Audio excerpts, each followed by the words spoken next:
Today we're talking with Kevin Whitley, and Kevin's the director of our environmental health department here for the County of Wayne. Kevin, appreciate you talking with us. Yeah, thanks, Ed. Now, we've talked before about this, but we need to freshen up our program here, and I want to tell everybody about what the environmental health department is and what you do, and what it has to do with the environment, or does it? Okay.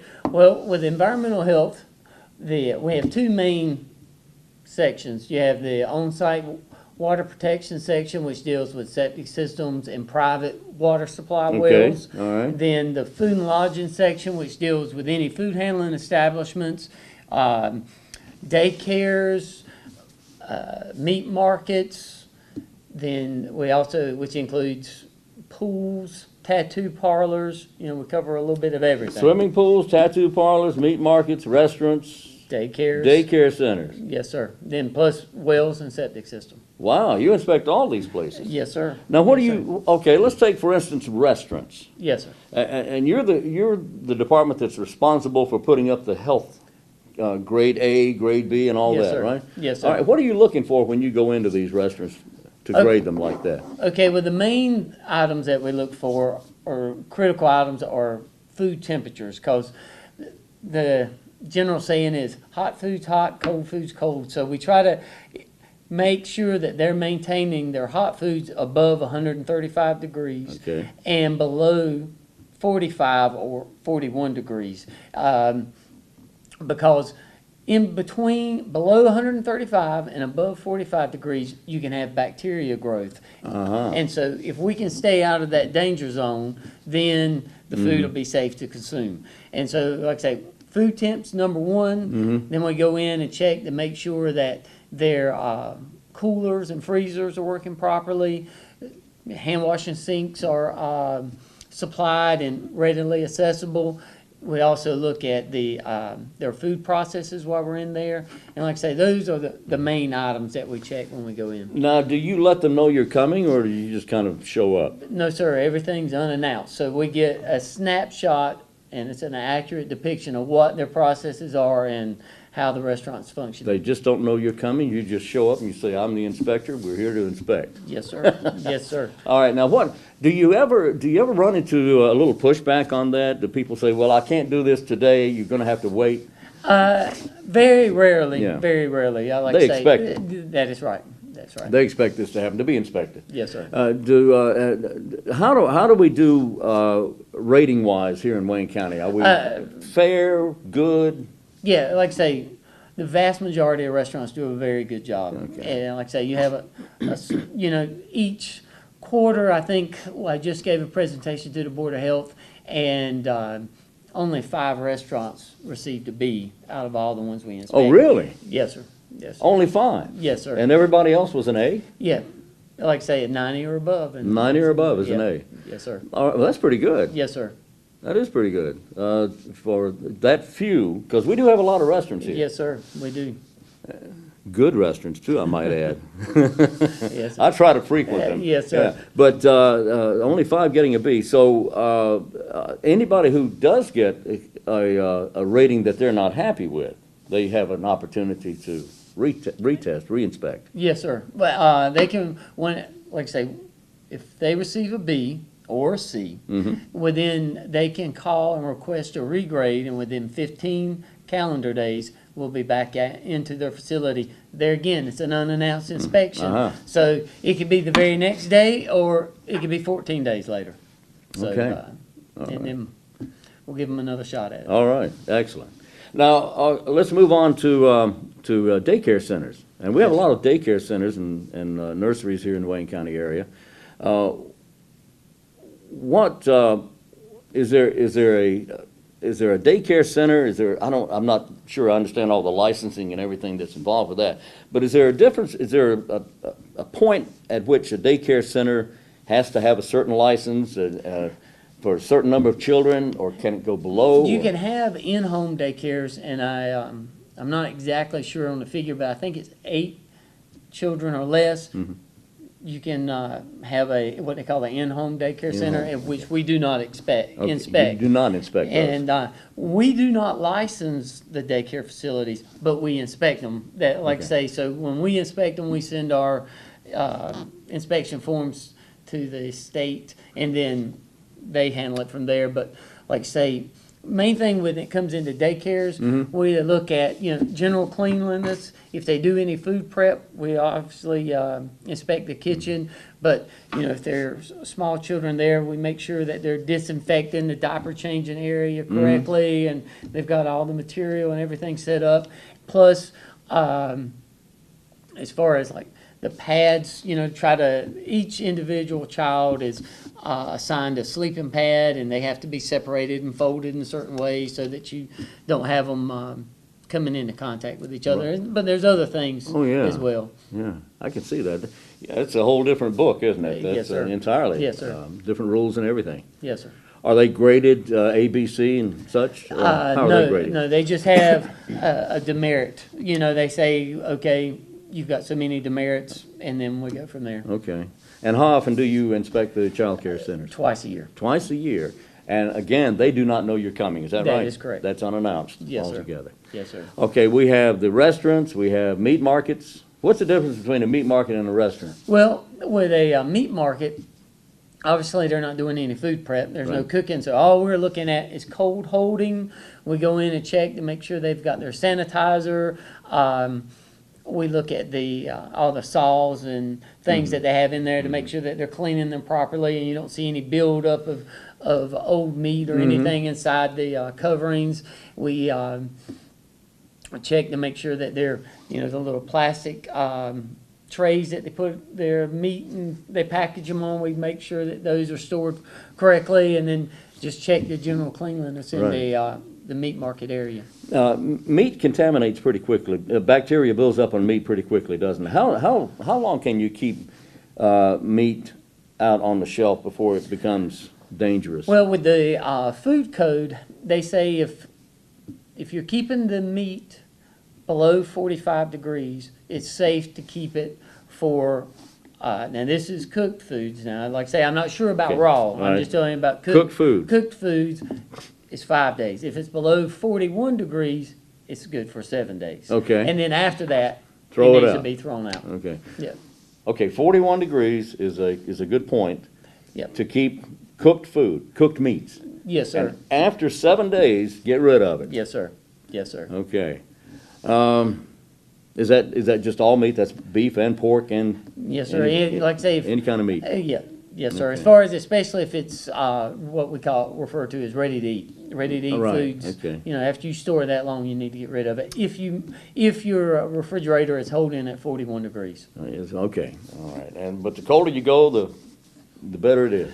Well, yeah, obviously, if you freeze it, then It's you can good. keep it indefinitely, or and then defrost it and go from there. Okay, all right. But just to put it out on the counter, if it's 41 degrees or better, they heat it up and eat it. It's okay Yeah, for 7 days. yeah, that's right, that's right. If you like I say, as long as you maintain it Right. at 41 degrees. Too. Okay, all right. So we've got restaurants and meat markets and daycare centers. And what else are you inspecting?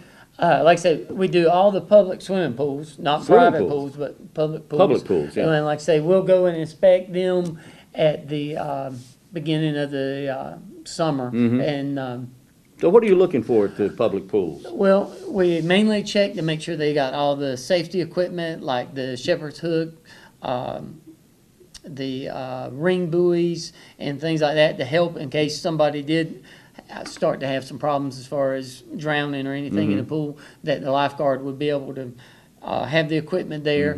We check on like I say, the water chemistry to make sure that that's at the right pH and the chlorine level. And most of the pools have these safety devices, so that if somebody is on the main drain and they're trying to block it, if the system detects a blockage, it'll shut the pump off, so you don't have any issues with people getting harmed by the suction. That's from the fairly main new, drain. isn't it? Because I remember a story of a couple of years ago, I guess, of accidental drowning where a child was injured and Yeah, died from Yeah. that. Well, like I say, they've had this as far as the safety devices in place for, I think it's been about 4 or 5 years. Oh, has it But, been that yeah, long? Okay. You got to have either 2 main drains, and if you only have 1 main drain, you got to have one of these One of the anti-siphon cutoffs. devices. Okay. Well, that's a good thing. Yes, sir. And you inspect for that. Yes, sir. We check that during every inspection. Okay. All right, and then besides pools, do we do anything else? We do tattoo parlors. Tattoo? What in the world? Yeah, we go in and How do you inspect a tattoo parlor? Well, You don't inspect the tattoos. no, sir. Oh. But we, Okay. we basically make sure that they have all the material that's required by the state, an autoclave, and make sure that if they do use an autoclave, that it is, has been inspected and calibrated. A lot of artists use disposable needles and things now, and just general cleanliness of their working area. This can be a serious health issue, can it? Yes, sir. And some people take this lightly, take Yeah. tattoos lightly. They don't think it's very serious. It can cause problems, but it can cause problems. Yes, sir. Your skin can get infected Yeah. if the tattoo artist is not careful. That is correct. And tattoo artists have to be licensed to Yes, do sir. this, Yes, to do sir. this work. Yes, sir. Special training, special license. Yeah, I like to say they come, as far as, I know they have to receive a permit from us. And, like I say, as far as getting their license, I think they do an apprenticeship under another artist and then they move forward. But like I say, they have to apply for an annual permit and then we inspect them. Okay. And go from there. All right. And you make sure all their needles are the right kind of needles. Yes, sir. We check all their equipment and make sure that it meets the state regulations. Okay, very good. Yep. Tattoo parlors.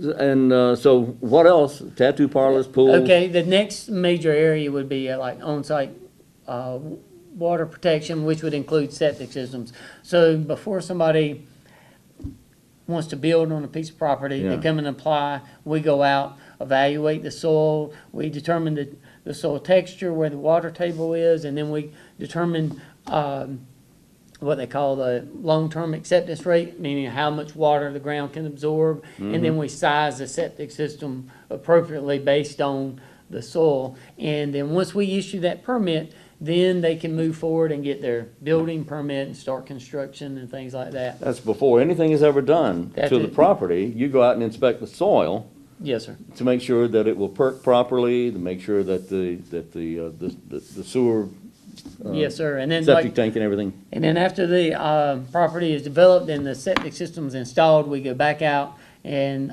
one, make sure it's installed correctly, and two, that the people get what they pay for. Do we have a problem? Do we ever have a problem with that here in Wayne County, or? Well, no, everybody pretty much, because if you want power, you got to get a building permit Right. and go through them. Right. And if you're building something that's going to be using water inside of it, and you're going to have drains, they're going to say, look, you need a septic system, because fortunately we have a central permitting system, so planning, environmental health, and inspections are all tied together. Oh, So okay. you can't move to the next step unless you've gone to the right department first and gone through there. So, like I say, and fortunately, all three departments work well together and we communicate. And like I say, we usually, don't have any issues. That's very good. That's good, yeah. That's nice that it works like that now. Yes, sir. Yeah. Yeah. Okay, so, And then the last, last one. would be private water supply wells. Wayne County has a Board of Health rules which require any well drilled in Wayne County to be permitted from us. And a lot of people say, well, look, I'm just going to use it for irrigation. Well, the way the rules are set up is to protect the resource. If we protect the resource of the confined aquifer system where everybody's getting their water from, right. then it doesn't matter if it's for drinking water or irrigation, they're going to have clean, safe water. And so we'll go out and make sure that it meets the requirements, setbacks off the septic system. We like to get 100 feet, but it can be just 50 feet off the septic system. We have to be 25 feet off of any building foundation. The reason for that is if they spray any pesticides or anything around the foundation, the well is far enough away that it's Okay. not infected. But we do it for irrigation, livestock operations, and drinking wells. But fortunately, Wayne County has pretty much countywide public water, Yeah. and so most wells that we see are irrigation or for livestock. right. And, Yeah. like I And there's some wells out there. Yes, sir. Yes, sir. We didn't have a a well ordinance until '07, and that was mainly because the state said every county's got to have a well ordinance, and we said, well, if we're gonna do it, let's do it right. Do it right. And include everything. Wow, okay. How many people do you have in your department doing this? We have 4 people in food and lodging, and then we have 2, and then myself to help out in the on-site water protection section, plus the office staff. And you stay really busy. Yes, sir. So anytime there's, in one particular area, anytime anybody's building anything, you're going to be called to inspect. Yes, sir. Just about Yes. everything that's built in Wayne County, you have to inspect it. That where sewer's not available. Where sewer's not available. Yes, sir. Yeah. Now, does that apply also to, is that commercial businesses and homes only, or? If Anything. you have a building that has water using fixtures inside of it, you gotta have an approved septic system, and so then we'll get involved, Okay. and we go from there. All right. What if somebody has a question, Kevin? Can they call you, your office, if they want to know any more about what you do? Yes, sir, they can reach us at 919-731-1174, or go to waynegov.com and look for environmental health, and we have some resources there as far as forms and things you can print off that'll that you can fax in if you need to apply for a permit in certain cases. It's all on waynegov.com under government. You look for environmental health. Yes, There sir. it is. Kevin Whitley is the Director of Environmental Health for the County of Wayne. Kevin's always good to talk to you, man. Yeah, good talking to you, All right. Wayne.